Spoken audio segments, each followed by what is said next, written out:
All right, shout out to Sam Sulek for his filming style. Hey, hey. All right, so today is back. So today is an accessory back day. So the goal in powerlifting for me, I am actually not working my back to be a better deadlifter. I'm actually working my back to make it thicker so that my chest sits higher on the bench. So when I do back work, seated rows or lat pull downs or bent over rows, I'm actually not training explosiveness or strength. I'm really training hypertrophy. I want the muscle to grow. So today I will be doing um, more of like a bodybuilder style workout for my back. I'll probably end up doing 3 movements after warming up. Lat pull downs, seated rows, and then probably bent over rows. And all of those will probably be around 50% of my 1 rep max. And I'll be doing 12 to 15 reps of each. And I'll probably do 15 sets total. So probably 5 sets of each movement. But the goal today is just growth, is to grow my back, to give me a better foundation on the bench, and to get my chest a little higher off the bench, which means the distance I have to travel to complete that single rep and break the Texas State bench press record for my division will be a shorter distance. So that's the goal today. So stretching my back is important. I actually do the same stretches every day. Generally try to work out, you know, over the course of our workouts. We've done early mornings, we've done like 5:30 a.m., we've done 9, we've done mid-afternoon. I find mid-afternoon is the best time for me. I'm lucky I have the flexibility to do kind of workout when I need to. So I prefer to work out in the afternoon after I've gotten a couple of meals in me and I can make sure I get a good pre-workout meal in. Today we got shrimp, boiled shrimp, potatoes, mushrooms, and broccoli. Pre-workout. Now stretch. Oh, I don't always work my back. Oh, I work it in to certain blocks. But again, it's when I'm doing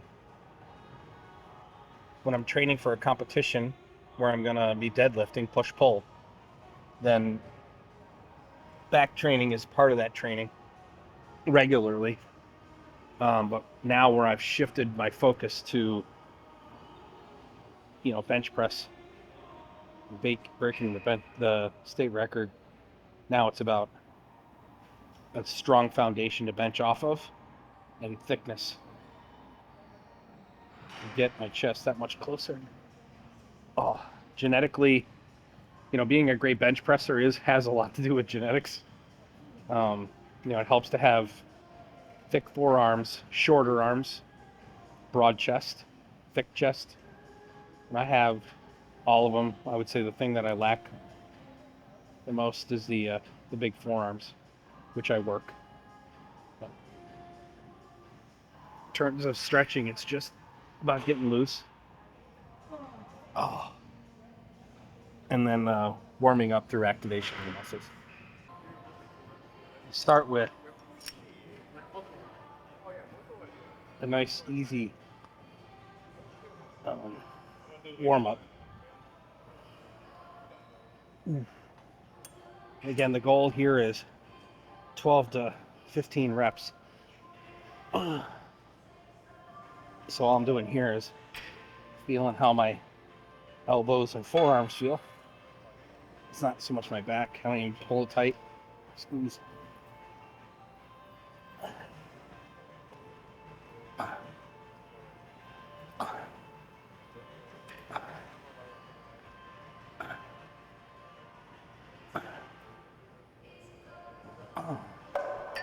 So it feels good.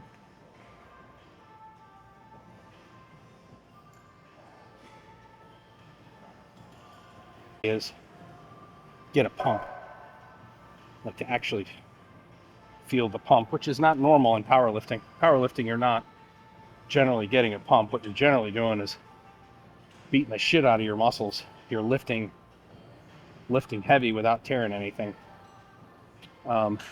Focusing on progressive overload, incremental increases in weight, 2.5 pound PRs, 5 pound PRs every couple of weeks. That's really what you're focused on with powerlifting. It's about a combination between explosiveness and lifting heavy. Whereas with bodybuilding, where you want to grow muscle, you're focused on hypertrophy. So you're really tearing micro tears of as much of the muscle as humanly possible, getting it engorged with blood, and then giving it time to repair and grow. Oddly enough, while bodybuilders are strong, they're not training strength, they're training size. And powerlifters are the exact opposite. They're not training size, they're training just strength. So powerlifters oftentimes are deceptively strong. Really well-trained powerlifters are much stronger than they look. And oddly enough, bodybuilders oftentimes aren't as strong as they actually look. There's the occasional bodybuilder out there who's just, a fucking freak of nature. Like, obviously they're enhanced, but, Mike O'Hearn, he's a freak in terms of strength. He has legitimate strength. Sam Solik's another one. Sam, he has legit strength for a bodybuilder. But we generally don't train like bodybuilders. We're never as a powerlifter are you ever doing 12 to 15 reps, because you're not looking at growing the muscle. You're looking at making the muscle stronger. This will be my last warm-up before I jump up. I'll probably end up doing half stack today. Whatever I can do for 12 reps.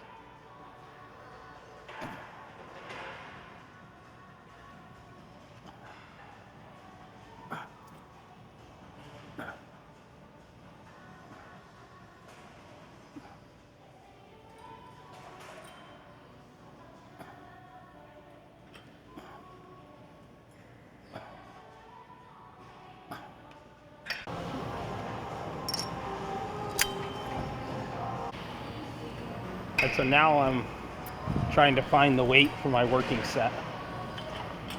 I'm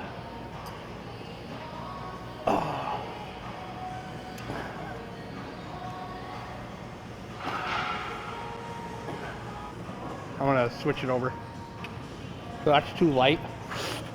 I want to feel it in the last 2 reps. So then when I get to the last sets, I'm really doing half reps for the last couple of reps. So we're gonna move to 130. We'll probably end up at a half stack for this. All right, here we go. So 5 sets here. I've done 4 so far to just work up. So I'm fully warmed up now. So these will be my 5 working sets at seated rows at the half stack at the 145. The full stack is 290. So I'm gonna go 12 reps, 5 sets, 60 reps total.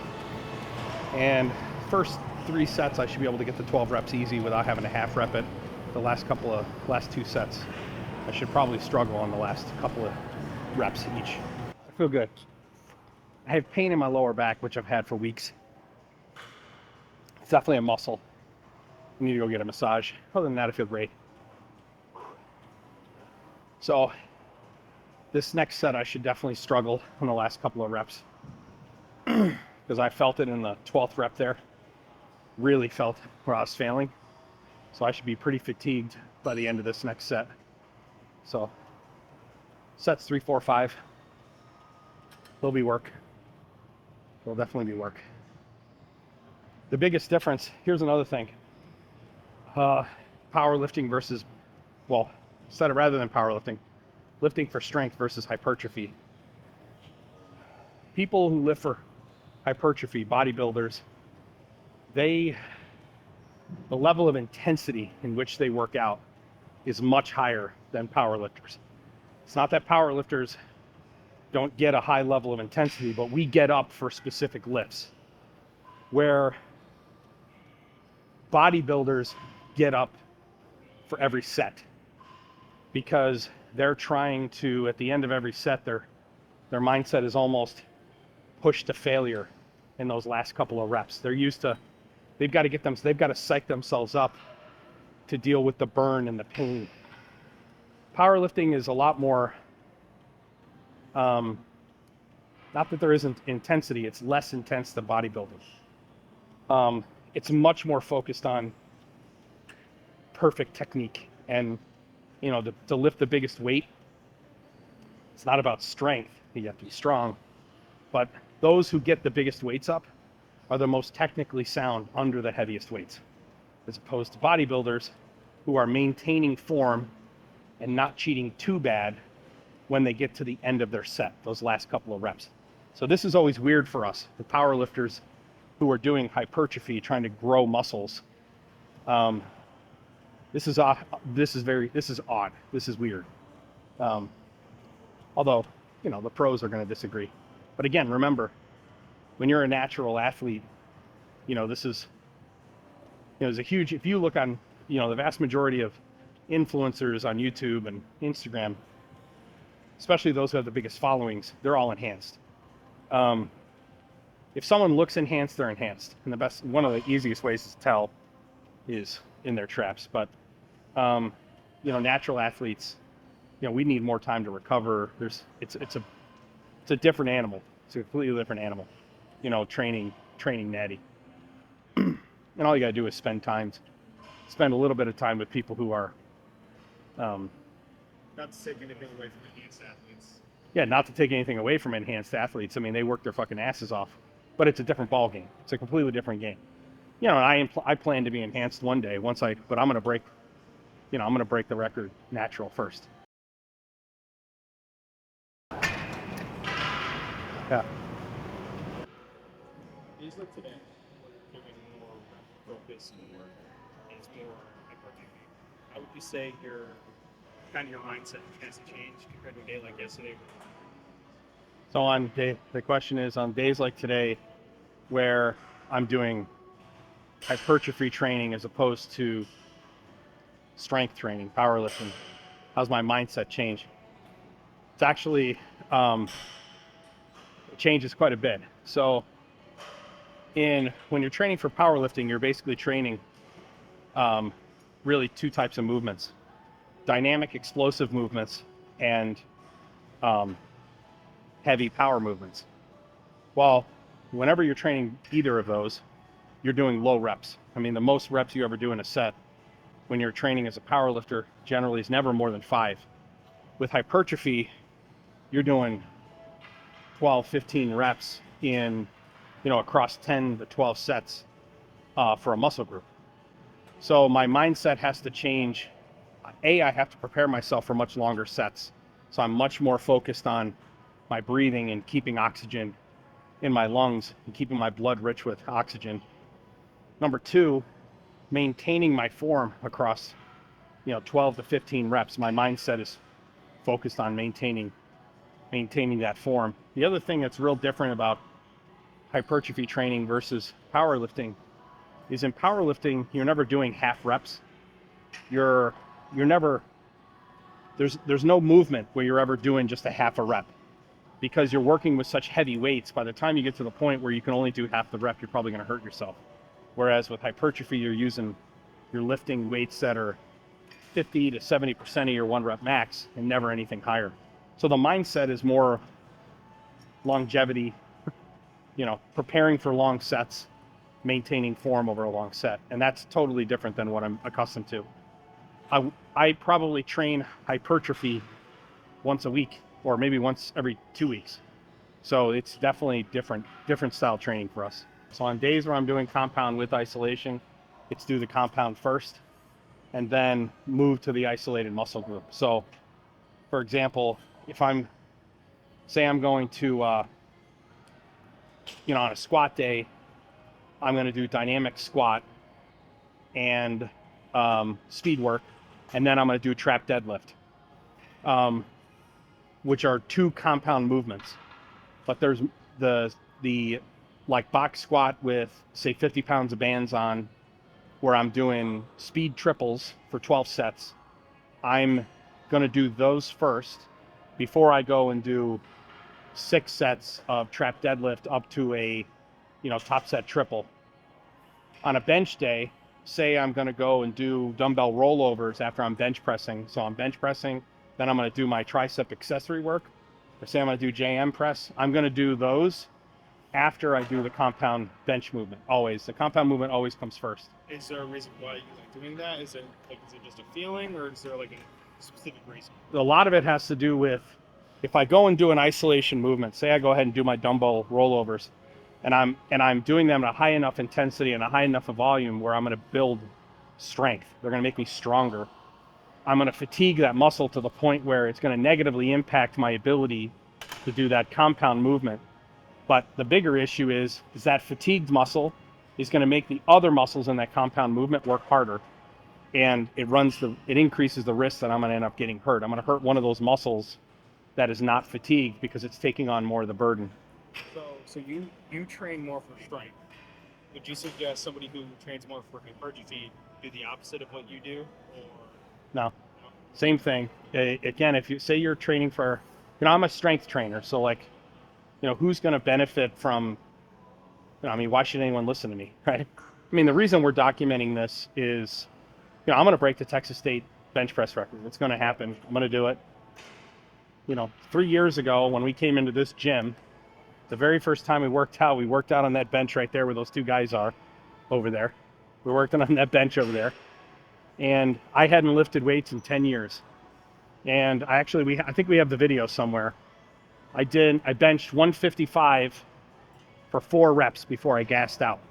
And at that time I weighed 260 pounds, probably 270 pounds. I was fat.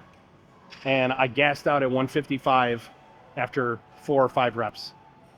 What I'm talking about here is the end of a 3-year journey that started with me barely being able to bench press 155 and is going to translate into me breaking the Masters 1B 110 kg natural raw bench press record at 411 pounds. I'll have to lift 415. So all I've trained over the last 3 years has been primarily power work. It's all been powerlifting. I rack pull around almost 600 pounds. I deadlift around 500. I could box squat 405 for 5 reps. I can bench press equipped 415. My numbers are huge for my age and being natural. So all of this is centered around what would it take to go from somebody who never comes into the fucking gym and wants to, be a weekend warrior powerlifter. That's what I'm teaching here. Hypertrophy has never been my thing. And we talked about this. There's a lot of people who come in here and train cardio and they want to be in top physical top cardiovascular shape. There are people who come in here and bench press for pure strength. And there are people who come in here and bench press or come in here and train for hypertrophy. They want to be big. They care about their physique. Those training styles are different, all of them. Everything I'm doing here is for the power lifter. It's for the strength trainer. But granted, it's for a natural power lifter and one who specializes in bench press. There's a lot of great training techniques out there. There's a lot of great coaches, a lot of great science out there. This just happens to be what it is I do, and it's people who get, if you want to see insight into how I've done it, then when we get into the technology piece and I show you the technology that we've developed, the vision system we've developed to help us improve ergonomics, our velocity, and our force, that's a delineator. It's something that sets us apart. But for now, it's what do our training sessions look like? Shout out to Brian Shaw and Undefined Nutrition, even though I'm not using my Undefined cup. Not sponsored, although we do sponsor the Shaw Classic.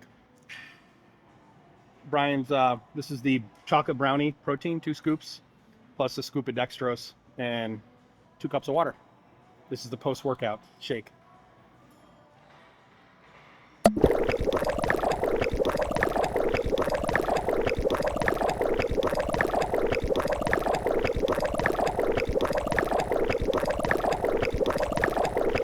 Another workout in the books. Interestingly, I feel very different after workouts like that. Number one, workouts like that are shorter.